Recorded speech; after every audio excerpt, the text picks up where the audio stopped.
Well, why do you think that is? I mean, why is that? I mean, is it just because people are lazy today, or they're bored? I mean, are we just like bored, spoiled children who've just been lying in the bathtub all day, just playing with their plastic duck, and now they're just thinking, well, what can I do? Okay, yes. We are bored. We're all bored now. But has it ever occurred to you, Wally, that the process that creates this boredom that we see in the world now may very well be a self-perpetuating, unconscious form of brainwashing created by a world totalitarian government based on money, and that all of this is much more dangerous than one thinks, and it's not just a question of individual survival, Wally, but that somebody who's bored is asleep, and somebody who's asleep will not say no? See, I keep meeting these people. I mean, just a few days ago, I met this man who I greatly admire. He's a Swedish physicist, Gustav Bjornstrand, and he told me that he no longer watches television, he doesn't read newspapers, and he doesn't read magazines. He's completely cut them out of his life because he really does feel that we're living in some kind of Orwellian nightmare now, and that everything that you hear now contributes to turning you into a robot.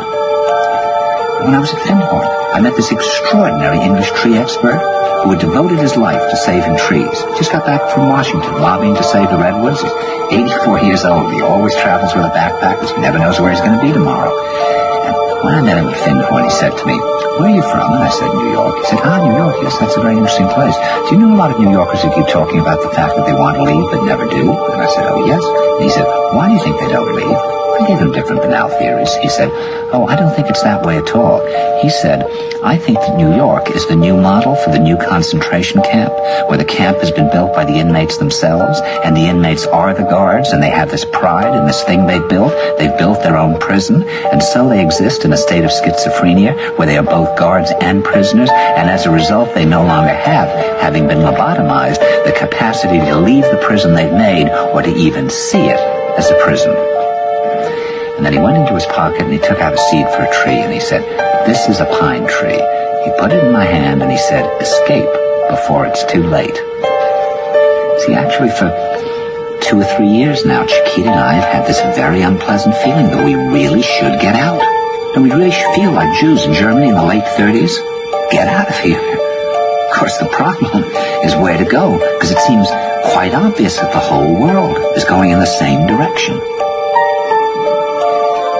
See, I think it's quite possible that the 1960s represented the last burst of the human being before he was extinguished, and that this is the beginning of the rest of the future now, that from now on there'll simply be all these robots walking around, feeling nothing, thinking nothing, and there'll be nobody left almost to remind them that there once was a species called a human being, with feelings and thoughts, and that history and memory are right now being erased, and soon nobody will really remember that life existed on the planet.